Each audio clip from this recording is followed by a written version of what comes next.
2022 was an incredible year for the Golden State Warriors. After being out of the spotlight for 2 years due to the Splash Brothers injuries and KD leaving, the Warriors were hungry for another championship. They started off the season with an 18-2 blitz, then went into the playoffs as the number 3 seed in the West.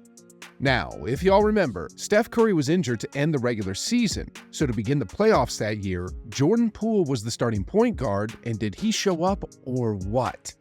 Against Nikola Jokic and the Denver Nuggets, in his first postseason game ever, the Poole party went off for 30 points on 9 for 13 shooting from the floor and completely electrified Chase Center.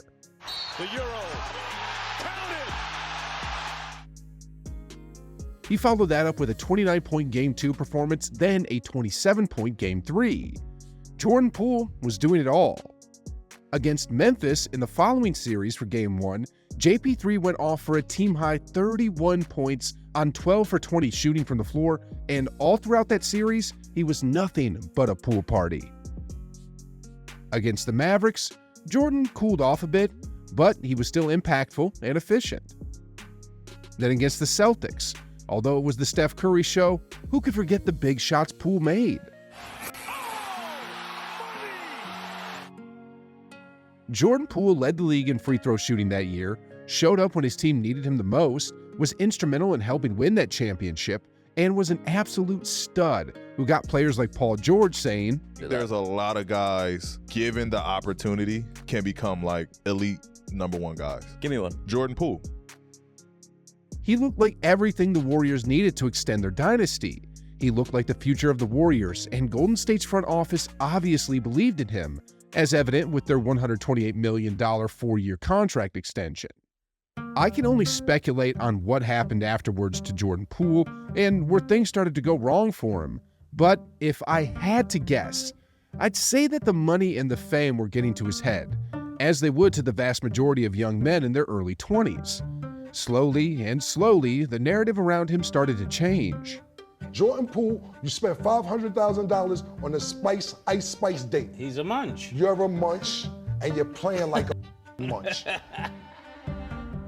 When the Warriors went to Japan and had a 3-point shooting contest between Steph and Clay versus Poole and Moody, all I could remember was Clay's response after the game.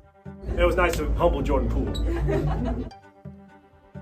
It was in jest, and had that been an isolated incident, I would have made nothing of it. But reports were also coming out that JP3 had an attitude problem.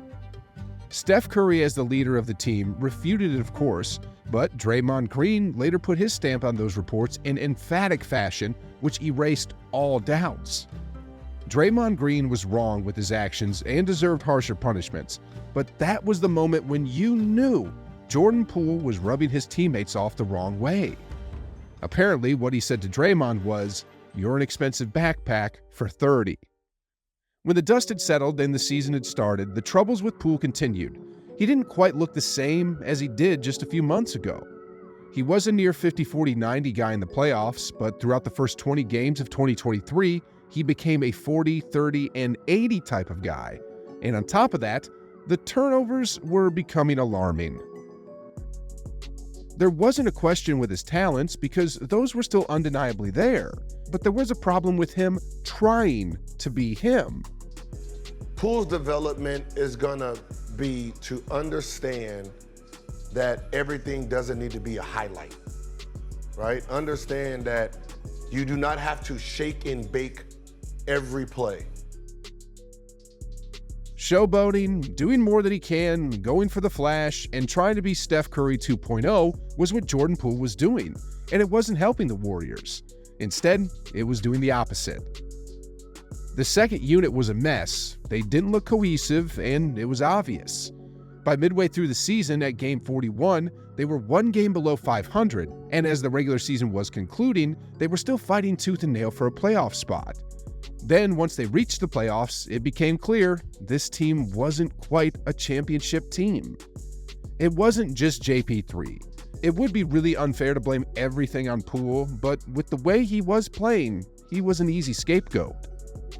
His turnovers, his shooting, his everything was a day and night difference compared with just a year before.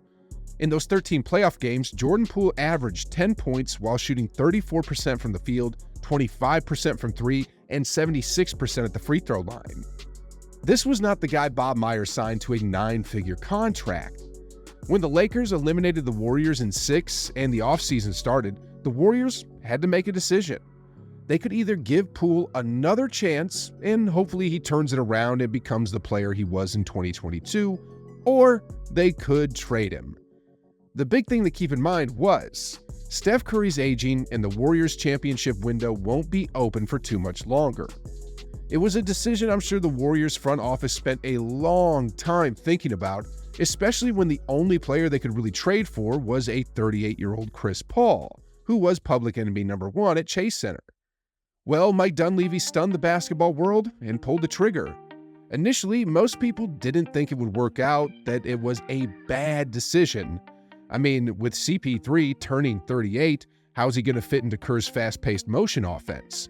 That was the concern. Another concern was CP3's a 6-foot injury-prone point guard, which, by basic reasoning, was the last thing the Warriors needed.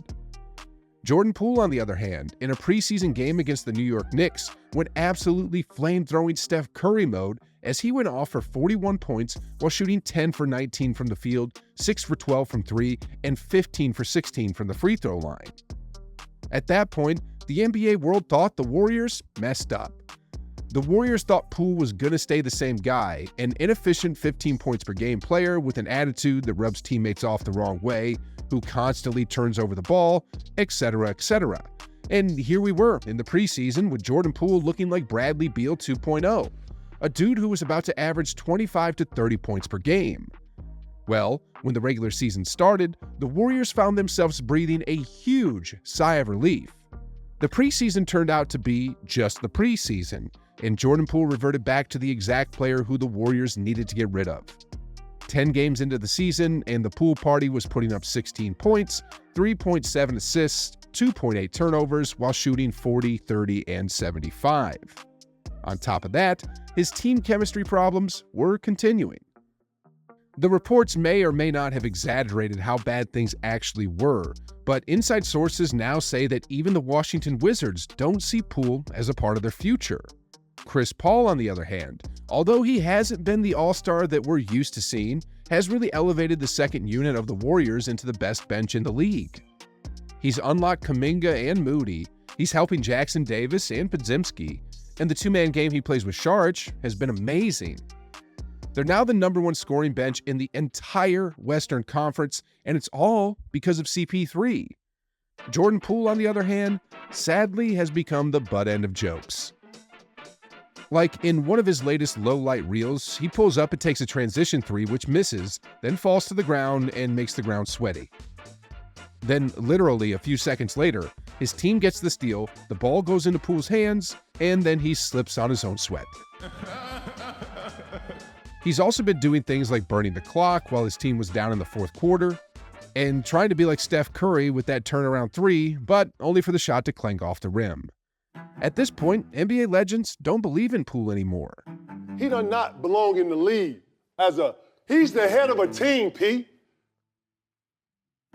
Jordan Poole has continued to prove the Warriors right at this point, and honestly, that trade is paying dividends. Like, can y'all imagine how the Warriors would be today if they had kept Jordan Poole? Their bench is the only reason why they're still in the playoff race today, but had JP3 been there, the Warriors might be near dead last in the Western Conference. It's not a stretch to say at this point that the Chris Paul trade for Jordan Poole saved the Warriors dynasty.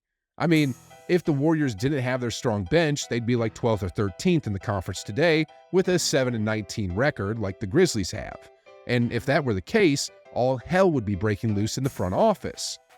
Kerr would have been fired, and everyone not named Curry would be on the trading block. They'd pretty much be like the Chicago Bulls at this point, on the brink of having a fire sale. Mike Dunleavy Jr. really took a gamble in his first week on the job, and this just goes to show one thing. Sometimes the hardest decisions are the best decisions.